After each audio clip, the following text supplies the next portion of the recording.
Boa noite, tudo bem? Aqui quem fala com vocês é o professor Luiz Felipe de Física. Nós, do Colégio Digital, decidimos que vocês terão aula online no conforto de casa.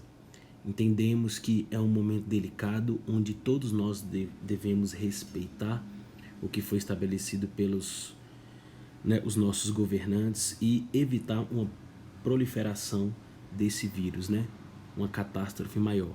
Hoje já se diz que esse vírus é o maior mal dos últimos 100 anos, o maior problema de saúde pública dos últimos 100 anos. E com a gente seguindo todas as regras, nenhum dos alunos do colégio digital irão passar por nenhum problema com esse vírus. O meu intuito dessa aula, gente, é rapidamente, falar para vocês sobre o movimento uniformemente variado. Como vocês conseguem visualizar aí no slide já. Esse slide, gente, eu vou comentando com vocês aqui e vou marcando algumas coisas em vermelho, destacando. Então, escutem com atenção, prestem com atenção. A vantagem de ter colocado no YouTube é que vocês poderão assistir quantas vezes vocês quiserem. Então, fiquem à vontade aí. Tudo bem? Então vamos começar. Gente, movimento uniformemente variado, Diferentemente do movimento uniforme, nesse movimento aqui, nós temos uma grandeza chamada de aceleração, Nesse movimento, a aceleração, ela não muda, ela tem um valor constante, um valor fixo. Por ter esse valor constante, esse valor fixo, a velocidade muda de uma forma organizada, de uma forma padronizada. Ok?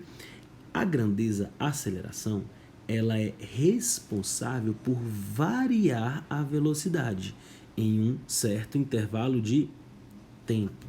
Conforme vocês estão vendo aí no slide, alguns livros utilizam a letra alfa para aceleração.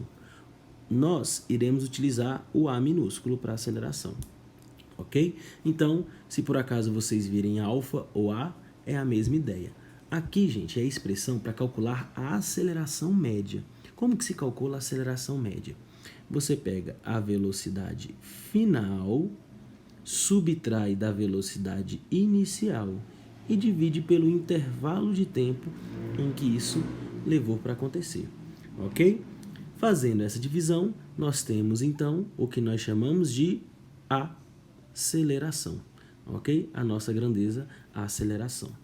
Gente, unidades de medida da grandeza aceleração. A principal, a do Sistema Internacional, é essa daqui, metros por segundo ao quadrado. Mas, quais são as unidades de medida de aceleração? Podem ser qualquer uma de distância dividido por qualquer uma de tempo ao quadrado. Então, aqui embaixo tem uns exemplos aqui, centímetro por segundo ao quadrado, quilômetros por hora ao quadrado, quilômetros por segundo ao quadrado.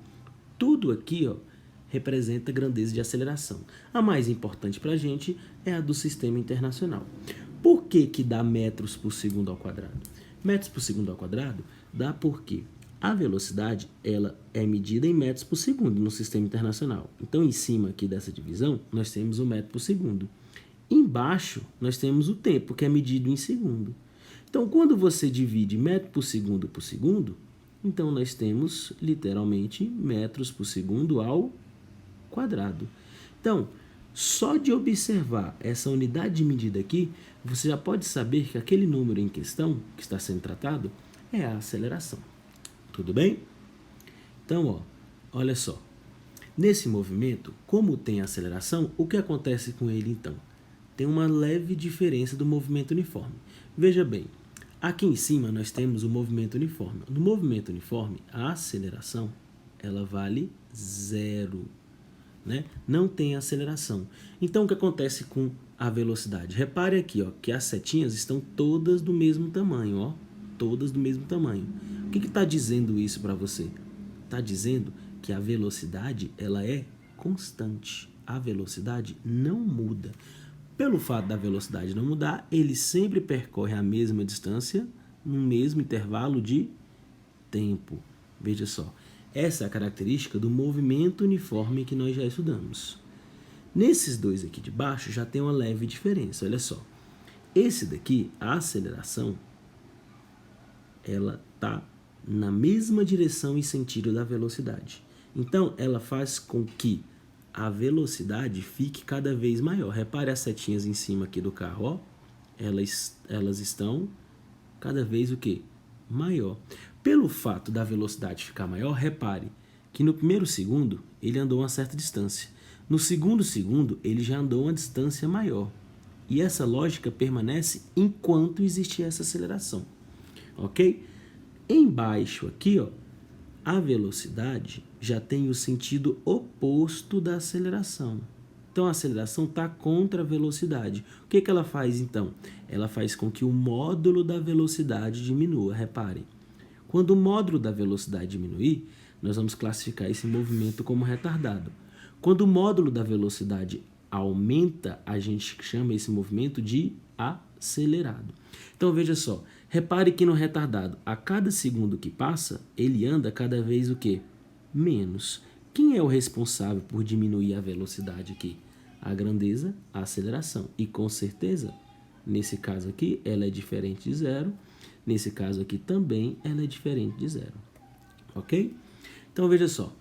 Bem, então, ó, nós temos duas situações para que o movimento seja classificado como acelerado.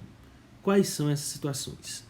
Para ele ser classificado como acelerado, repare, a aceleração tem que ser positiva e a velocidade também positiva. Ou a aceleração negativa e a velocidade também negativa. Tudo bem? E para ser classificado como retardado, a aceleração tem que ser positiva e a velocidade negativa, ou seja, eles têm sinais contrários. Por quê? Porque eles têm sentidos opostos. Um vai estar para um lado, o outro para o outro.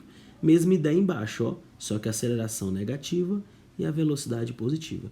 Toda vez que isso ocorrer, o que você pode afirmar, gente?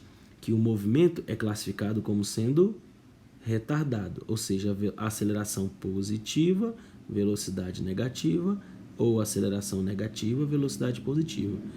Para ser acelerado, a aceleração positiva, velocidade positiva, aceleração negativa e velocidade negativa.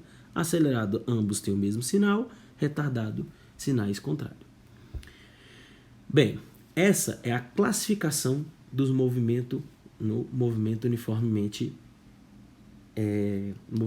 uniformemente variado. Ele pode ser classificado como acelerado e como retardado. Bem, no movimento uniformemente variado, como eu havia dito para vocês, a aceleração ela é sempre diferente de zero. No entanto, ela não muda no problema, ó. Ela continua sempre o mesmo, ok? A aceleração no movimento uniformemente variado, então, ela é constante e diferente de zero. Ou seja, a forma em que a velocidade muda é padronizada, ok? Bem, passando o slide aqui, nós temos então esse exemplo aqui. Reparem, ó, no carrinho vermelho de cima, ó, na Ferrarizinha. O que aconteceu na Ferrarizinha, gente? Na Ferrarizinha, ela começou com a velocidade de 10 no tempo zero. Quando for o tempo 3 segundos, a velocidade dela já foi para 40. O que isso quer dizer? Que houve uma alteração na velocidade juntamente com o tempo. Mesma ideia no carrinho de baixo, ó. O carrinho de baixo, ele estava a 20 metros por segundo no tempo zero e foi para zero no tempo 4 segundos. Em cima estamos representando um movimento acelerado, embaixo um movimento retardado, ok? Bem, nesse movimento aqui, o que nós temos? Nós temos uma função só para calcular a velocidade. Por que nós temos uma função só para calcular a velocidade, gente? Porque a velocidade, ela muda com o tempo, ou seja, cada segundo que passa, repare, a velocidade, ela tem valores diferentes, ó, para cada um dos móveis. Cada segundo que passa, a velocidade tem valor diferente. Pelo simples fato dela ter uma velocidade diferente, faz com que tenha uma necessidade da gente ter uma função em que nos dá velocidade em qualquer instante, ok? Pegamos a função da aceleração média, abrimos ela aqui, ó, ΔV sobre ΔT. Reparem que no tempo inicial foi colocado o valor zero. Porque aqui começa do zero e aqui também começa do zero. Nós sempre vamos fazer isso, né? Começar do tempo zero e contar o tempo a partir daquele instante. Isolando a velocidade final, nós chegamos nessa expressão aqui, ó. Ok? Reparem que as duas expressões representam a mesma coisa. Uma aqui está com alfa, outra está sem um alfa. Ok? No nosso livro, no nosso caso, nós vamos usar assim, ó. Quem é o V0 aqui, gente? O V0 é a velocidade inicial, o V é a velocidade final, o A é a aceleração que não muda no problema e o T é o tempo. Esta, então, é a chamada função horária da